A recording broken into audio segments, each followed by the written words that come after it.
ইনজংতা ওয়া। জি এরকম। এর মানে হচ্ছে আপনি কেমন আছেন। 13-14 বছর বয়স হবে, ও 40 কেজি চাল নিয়ে যাচ্ছেন। দেখেন কিভাবে, এইভাবে একদম খাড়া পাহাড় মিনিমাম 20 মিনিট উঠবে। ফুল ভিডিও না দেখে, ফুল ব্লগ না দেখে কিন্তু ডিসিশন নেবেন না এই জায়গাটাতে আসার জন্য। যারা নিয়মিত বান্দরবনে ভ্রমণ করে থাকেন তাদের কাছে হাজারো টুরিস্ট অ্যাট্রাকশন জানাশোনা রয়েছে বান্দরবনের। এরই মধ্যে আমি আজকে একটিতে থাকব, সেটি হচ্ছে মারাংতং পাহাড়ের কাছেই মেঘচূড়া হিল রিট্রিট। এই যে ছোট্ট ঝুমঘরটি দেখতে পাচ্ছেন, এটির মধ্যেই আমি 1 রাত 2 দিন থাকব এবং শেয়ার করব এর খরচ, খাবার, সুযোগ সুবিধা এবং রিলেটেড যে বিষয়গুলো রয়েছে সেগুলো নিয়ে বিস্তারিত আলাপ করব। তবে দুঃখের বিষয় হচ্ছে এই জায়গাটাতে যাওয়ার যে ভিডিওটি রয়েছে এবং এখানে পৌঁছানোর পর বৃষ্টি এবং বৃষ্টির পরের যে পরিবেশ, সেই ফুটেজগুলো আনফরচুনেটলি ডিলিট হয়ে গিয়েছে। সো সেটি আমি দেখাতে পারতেছি না। আমরা এই ভিডিওটি শুরু করব দুপুরের খাবারের ঠিক আগ মুহূর্ত থেকে। তার আগে আমি বলে নিচ্ছি এর লোকেশন। এটি হচ্ছে বান্দরবন জেলার আলীকদম আবাসিক এলাকা থেকেই খুব কাছে। কক্সবাজারগামী বাসে এসে চকরিয়া নেমে সেখান থেকে বাস, চাঁদের গাড়ি, সিএনজি অথবা যে কোনো বাহনে চলে আসতে পারেন আলীকদম আবাসিক এলাকায়। সেখান থেকে মোটর সাইকেল যোগে সরাসরি মেঘচূড়া হিল রিট্রিটে চলে আসতে পারেন, অথবা কাছাকাছি জায়গায় এসে ট্রেকিং করেও এই জায়গায় চলে আসতে পারেন। যেহেতু আসার ফুটেজগুলো আমি দেখাতে পারতেছি না, সুতরাং চলুন আজকে আমরা ঠিক দুপুরের খাবারের আগ থেকে ভিডিওটি শুরু করি। এটা বের হইতেছে না, পানি দিছি, কিছু দেখাও যাইতেছে না। তো যদি কোনো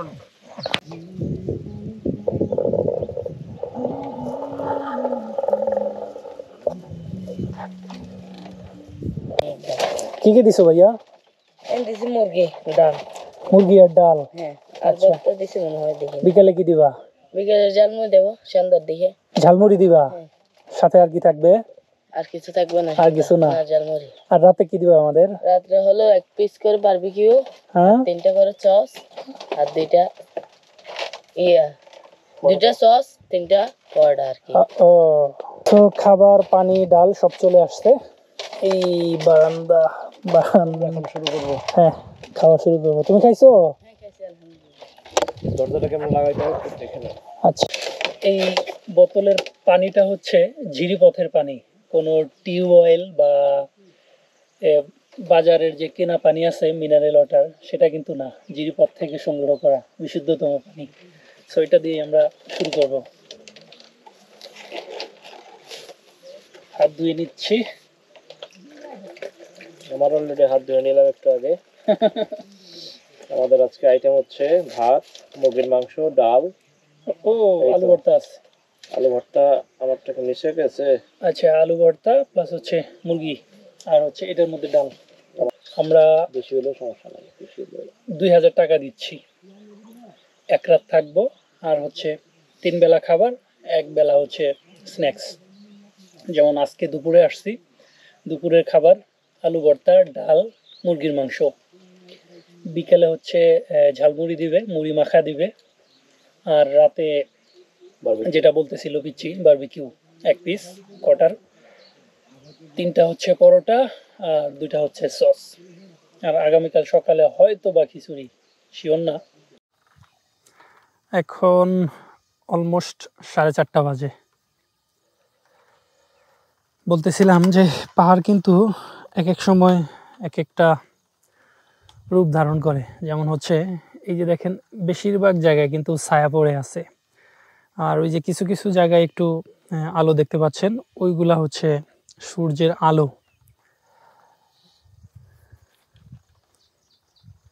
এই যে কালো কালো সোপ সোপ হয়ে আছে, এইগুলো হচ্ছে ছায়া পড়ে গেছে। আর যেখানটাতে একটু পরিষ্কার দেখতে পাচ্ছেন, হলদে কালারের মতো একটু হলুদ লাগতেছে, এটা হচ্ছে সূর্যের আলো। আর যেটা একটু বেশি গাঢ় সবুজ কালো কালো হয়ে গেছে, ওইখানটাতে ছায়া পড়ে গেছে। এটার কারণ হচ্ছে এই যে দেখেন আকাশে প্রচুর মেঘ, এই মেঘ যেই জায়গাটাতে আছে সেই জায়গাটাতে ছায়া পড়ে গেছে, আর যেই জায়গাটাতে মেঘ নেই সেই জায়গাটাতে দেখেন কি সুন্দর আলো।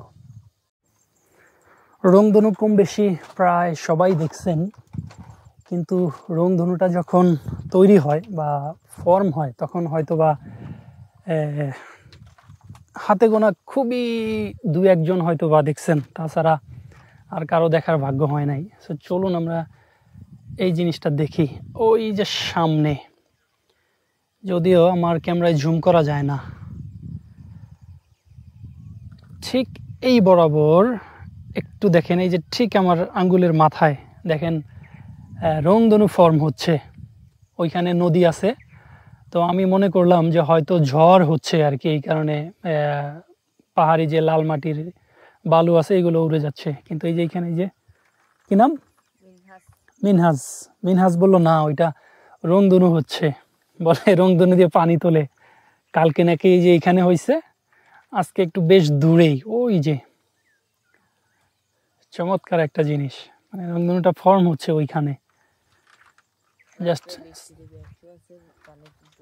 হ্যাঁ রাতে বৃষ্টি দিবে শিওর? আচ্ছা পানি তুলতেছে,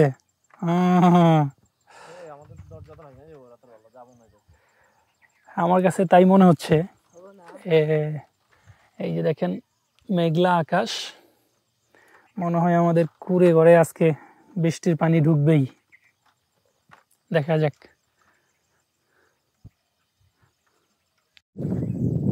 এখন আমরা একটু এই যে এলাকাটা আছে, যে এলাকা আছে এটার আশেপাশটা একটু ঘুরে দেখি, এই রিসোর্টের আশেপাশে আর কি কি রয়েছে।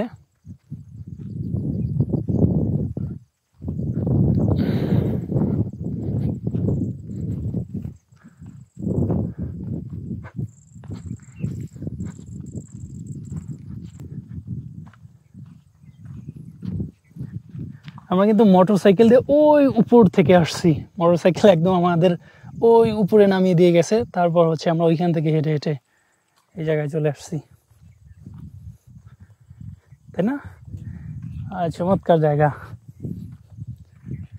এখন 5:06 বাজে, অলরেডি ছায়া পড়ে গেছে চতুর্দিক দিয়ে, কিছু কিছু জায়গায় আলো দেখা যাচ্ছে, থেমে থেমে বাতাস আসতেছে। আমরা আছি হচ্ছে ওইটাতে, ওইটাতে 8 থেকে 10 জন 12 জন থাকতে পারে, আর এই যে একটা আছে এটাতে 20 জনের মতো থাকতে পারে, তাই না? আর এইটা এটা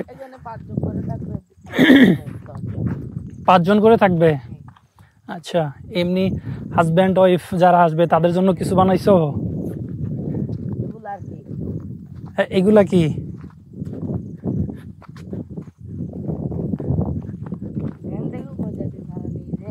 কোথায়? এদিকে?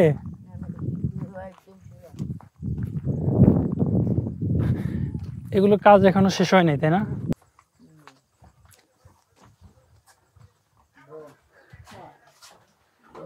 এটা কি কাপলদের জন্য দিবেন নাকি? না 3।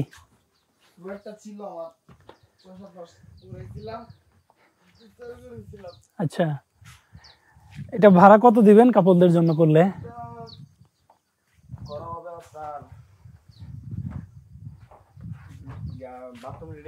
হ্যাঁ 4-4.5 করে দিবেন কাপল যারা আসবে তারা থাকার জন্য।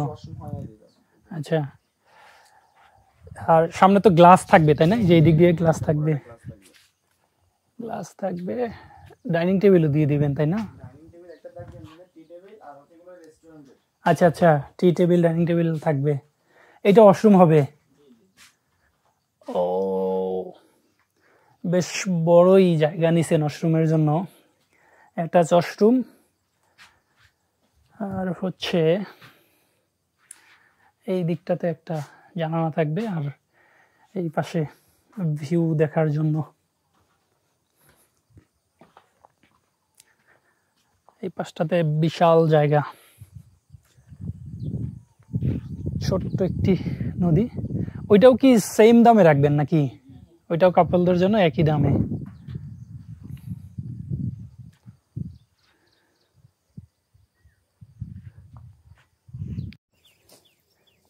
কি চাষ করবেন ভাইয়া? মিষ্টি কুমড়া।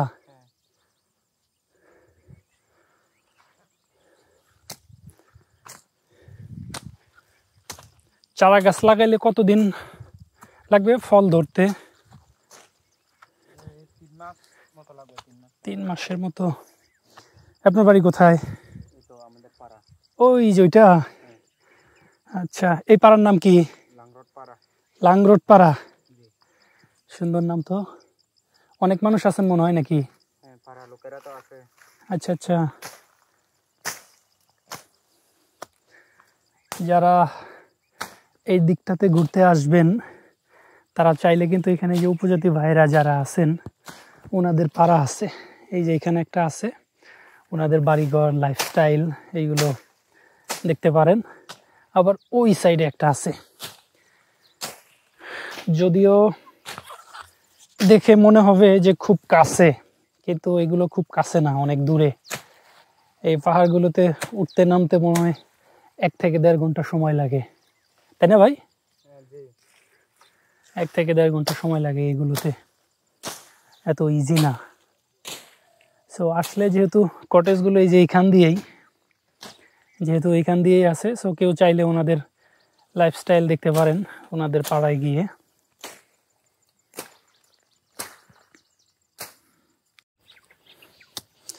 আপনার নাম যেন কি বললেন ভাই, আবার বলেন তো একটু কষ্ট করে। আমার নাম তো মেন্নাম মুরুং। মেন্নাম মুরুং।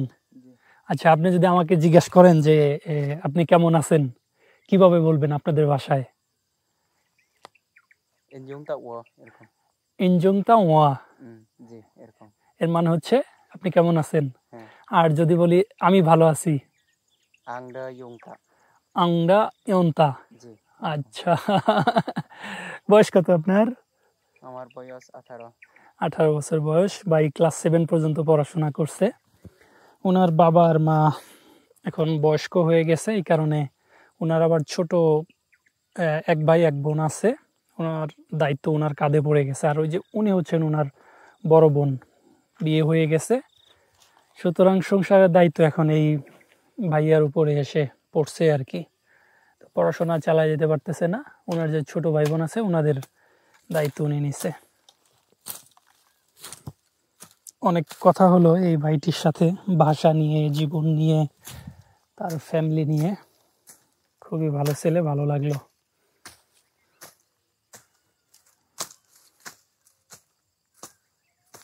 ওই যে দূরে ওনার বোন একটি বাস্কেটের মতো নিয়ে যাচ্ছে, ওটার নাম হচ্ছে থুরুং। ওইটার ভিতরে দুপুরের খাবার নিয়ে আসছেন আর কি, পানি, খাবার, এইগুলো। এখন আবার সেই সকালে আসছিলেন, সারাদিন কাজ করছেন, এখন আবার চলে যাচ্ছেন। আবার যাবার পথে কিন্তু ওনারা আবার ওই জিরিপথ থেকে গোসল করে যাবে, তাই না ভাই? জিরিপথ থেকে গোসল করে যাবে, পানি নিয়ে যাবে। আর ওই যে কলা পাতা কেটে নিয়ে গেছেন ওনার বোন, কলা পাতা করে আবার খাবার নিয়ে কালকে কাজে আসবেন, বাসায়ও আবার রেখে দিবেন। তবে ওনার বোন আবার বাংলা ভাষা বুঝেন না, যেমন উনি হচ্ছেন বুঝেন। অনেক সময় গল্প বললাম, এখন চলে যাই। এই ভাইও মনে হয় চলে যাবে কাজ শেষ করে, শেষের দিকে। আমরা বলি বাই বাই, আপনারা কি বলেন ভাই? আমরা কই বিদায়, কি বলেন? হ্যাঁ, আপনারা কি বলেন? মাংনা রোবা, তাই না ভাই? ওকে, মাংনা রোবা।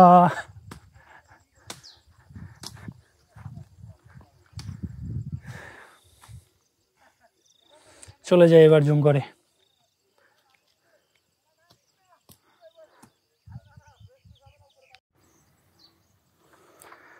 রাতে মানে সন্ধ্যার দিকে আমরা ঝালমুড়ি খাই, মানে মুড়ি মাখা। আর রাতে 10:30টার দিকে চিকেন বারবিকিউ খেয়ে ঘুমিয়ে পড়ি। খুব সকালে উঠি 5টার আগে, কিন্তু সেই মেঘ না থাকার কারণে আমি আপনাদের সকালের যে দৃশ্য সেটা দেখাইনি। তো এখন 8টা বাজে, চতুর্দিকে প্রচণ্ড রোদ উঠে গেছে অলরেডি, কিন্তু সেই রোদ কিন্তু গায়ে একটুও মাখছে না। কারণ হচ্ছে বাতাসের প্রবাহ দেখেন, গতি দেখেন বাতাসের, প্রচণ্ড বাতাস হচ্ছে। আশা করি শব্দ শুনতে পাচ্ছেন। সো প্রচণ্ড রোদ থাকা সত্ত্বেও কিন্তু সেই রোদ গায়ে লাগে না, বলতে গেলে শীতই লাগতেছে এত রোদ থাকা সত্ত্বেও।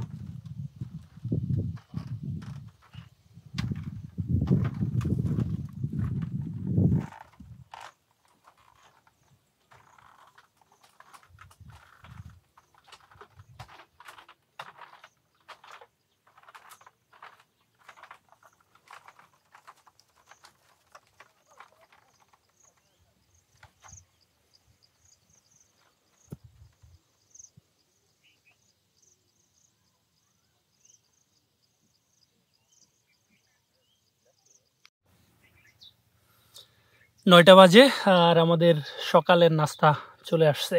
সকালের নাস্তার আইটেম খিচুড়ি, আর এটা ঝোল মনে হয়, আর ডিম ভাজি আছে।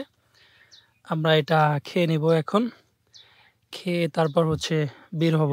আর বের হয়ে যখন যাব, যেতে যেতে আরও কিছু টিপস, সুযোগ সুবিধা অসুবিধা এই সবগুলো নিয়ে কথা বলবো ইনশাল্লাহ। আর কিছু জায়গাও দেখাবো, সুন্দর কিছু জায়গা পয়েন্ট দেখাবো যেদিক দিয়ে আমরা এই রিসোর্ট থেকে বের হয়ে যাব। সো আমরা খেয়ে নেই, খেয়ে তারপর আবার ফিরে আসতেছি। এই জায়গাটা ছেড়ে আসলেই চলে যেতে ইচ্ছা করতেছে না, তবুও যেতে হবে, করার কিছু নাই। আর আমি যেটা বলেছিলাম যে যেতে যেতে আরেকটু জায়গা, আমি চমৎকার কিছু জায়গা আমি আপনাদের দেখাবো, প্লাস এখানকার সুযোগ সুবিধা এবং কিছু টিপসের কথা বলবো। সো প্রথম টিপস যেটা, আসার সময় আমরা মোটর সাইকেলে আসলাম 350 টাকা খরচ করে। মোটর সাইকেলে হ্যাঁ, ওঠার সময় মোটর সাইকেলে কিন্তু উঠতে হবে। মানে যারা একদমই প্রফেশনাল ট্রাভেলার না, মানে হার্ডকোর ট্রাভেলার যদি আপনি না হন, তাহলে কিন্তু কোনো সময় ট্রাই করবেন না নিজে নিজে আসার জন্য, মানে হচ্ছে হেঁটে হেঁটে আসার জন্য, কারণ সেটা পারবেন না। যেমন কিছুক্ষণ আগেই কয়েকজন আসলেন, এসে কিন্তু ওনারা অস্থির হয়ে একদম পড়ে গেছেন, যদিও তারা এই রিসোর্টের সাথে রিলেটেড। সো মোটর সাইকেলে 2 জন আসতে পারবেন, 350 টাকা নেবে, 20 মিনিটের মতো সময় লাগবে। যদিও মোটর সাইকেলের যে জার্নিটা সেটাও খুবই রিস্কি, যে কোনো সময় সামান্য একটু কম বেশি হলেই শেষ, লাইফ একদমই শেষ। আর যাবার পথে কিন্তু মোটর সাইকেলের প্রয়োজন নেই যদি আপনি মনে করেন, কারণ ঠিক এই যে আমি এখন যেভাবে হেঁটে যাচ্ছি, এইভাবে হেঁটে হেঁটে যেতে পারবেন, এই যে এইরকম পথ ধরে। ও ওইখানে আরেকজন বমি করছে অলরেডি টায়ার্ড হয়ে, যদিও ভাই এখানেই বসে পড়ছেন, বমি করতে করতে উঠছেন উপরে। পানি আছে না ভাই? দেন তো ওনাকে একটু পানি দেন। ভাইয়ের ট্রেকিং এইটা প্রথম অভিজ্ঞতা, সো এই কারণে উনি অনেক বেশি টায়ার্ড এবং বেশ কয়েকবার বমি করছেন, যেহেতু একদম এরকম খাড়া পাহাড়। ইভেন আমরাও কিন্তু রিস্কের মধ্যেই আসছি। এই যে দেখেন পাথর, তারপর এইগুলা খুলে যাওয়া পাথর। হ্যাঁ, পাথরের উপরে পাড়া দিলে সেই পাথরটাও কিন্তু খুলে পড়ে যাবে। সো এটা শুধু যে ওঠার জন্য রিস্কি তা না, নামার জন্যও দেখেন রিস্কি। তো যাওয়ার সময় অবশ্যই মোটর সাইকেলে যাবেন যারা ট্রেকিং করতে পারেন না। আর ফেরার পথে চাইলে সময় এবং খরচ বাঁচানোর জন্য জাস্ট এই রিসোর্টের পাশ দিয়েই এইরকম খাড়া ঢাল বেয়ে নিচের দিকে আসবেন, সময় কম লাগবে। থাকার ক্যাপাসিটি হচ্ছে 8 জনের। আমরা যে জুম করতেছিলাম 2000 টাকা। সো আমরা যেহেতু মাত্র 2 জন ছিলাম 2000 টাকায়, সো ওনারা এই 2000 টাকার মধ্যেই খাবার খরচটা রেখে দিচ্ছেন, আলাদা কোনো খাবার খরচ নেননি। কিন্তু যারা ওই যে 8 জন বা বেশি থাকবেন তাদের খাবার খরচ আলাদা দিতে হবে। এখানটাতে পর্যাপ্ত পানি আছে, জেনারেটর ইউজ করে, মোটর ইউজ করে পানি তোলা হয়। গোসল করতে পারবেন, ওয়াশরুম ইউজ করতে পারবেন, ব্রাশ করতে পারবেন। ইভেন ওনারা বোতলে করে পানিও দিবে, পানি খেতে পারবেন। যে এই পানিটা হচ্ছে জিরিপথের পানি, বিশুদ্ধ। পর্যটকের তেমন কোনো আগমন নাই এখানে, মানে জায়গাটা এখনো ওইভাবে ভাইরাল হয়নি। সো এখানে সুযোগ সুবিধা হইলো যে খুবই নিরিবিলি জায়গাটাতে থাকতে পারবেন, এনজয় করতে পারবেন। একদম পুরাটাই ন্যাচারাল, ভিড় নাই। তারপর হচ্ছে নিরাপত্তা আছে, খাবার খারাপ বলা যায় না। সো এইগুলো হচ্ছে সুবিধা। অসুবিধা হচ্ছে যে আপনাকে পানি, যদি মিনারেল ওয়াটার খেতে চান তাহলে আপনাকে পানি নিয়ে আসতে হবে। আমরা নিয়ে আসছিলাম মিনারেল ওয়াটার, ওইগুলা শেষ হয়ে গেছে। পরে শুধুমাত্র আজকে ওনাদের দেওয়া যে ঝিরিপথের পানি ওইগুলা খেয়েছি। তবে পানি ভালো, বিশুদ্ধ, পরিষ্কার, কোনো অসুবিধা নেই। আর এবার আসি মোবাইল চার্জিং। যেহেতু জেনারেটর আছে, ওনারা সন্ধ্যার পর থেকে রাত 10টা সাড়ে 10টা, মানে 3 থেকে 4 ঘন্টার জন্য জেনারেটর চালু রাখেন। দেখেন একদম খাড়া ঢালু। যারা দুর্বল বা মহিলা সাথে নিয়ে আসবেন তারা কিন্তু একটু সাবধানে আসবেন বা ভেবে চিন্তে আসবেন। নিচে নামাটাও কিন্তু কষ্ট, কারণ হচ্ছে নিজেকে ধরে রাখতে হয় পড়ে যাওয়া থেকে, মানে সামনের দিকে ঝুঁকে পড়ে যাওয়া থেকে নিজেকে ধরে রাখতে হয়। সো এটাও কম কষ্ট না, যদিও উপরের দিকে উঠাটা হইলো সবচেয়ে বেশি চ্যালেঞ্জিং। আর পাহাড়ি এলাকাগুলো হচ্ছে যে বোঝা যায় না যে আসলে এটা কত দূরে। আপনার কাছে মনে হবে যে খুব বেশি কাছে, কিন্তু এটা অনেক অনেক অনেক অনেক বেশি দূরে হয়। এইখানটাতে একটু ছিঁড়ে নিতে হবে, কারণ পা আমার কাঁপতেছে, হঠাৎ করে পড়ে যেতে পারি। সো একটু জিরে নেওয়া বেস্ট হবে।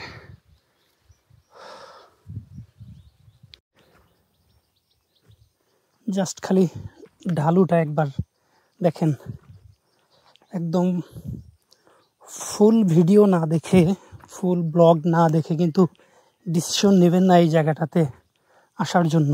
আগে পুরো ভিডিও দেখুন, তারপর হচ্ছে ডিসিশন নেবেন আসবেন কি আসবেন না। আমার পা কাঁপতেছে, বাপরে। আর বৃষ্টির দিনে তো অবশ্যই না।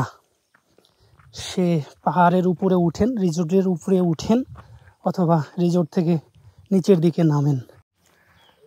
পাহাড়ে এসে প্রথম ধোঁকা যেটা খাবেন সেটা হচ্ছে যে এই তো সামান্য দূরে পাহাড়, হ্যাঁ 2 মিনিট বা 5 মিনিট লাগবে, কিন্তু সেটা কয়েক ঘন্টা লেগে যাবে। আর আরেকটা ধোঁকা খাবেন যে জাস্ট পাশেই তো ওই যে দেখা যাচ্ছে রিসোর্ট, চলেন হেঁটেই যাই। তো এটা হবে সবচেয়ে বড় ধোঁকা।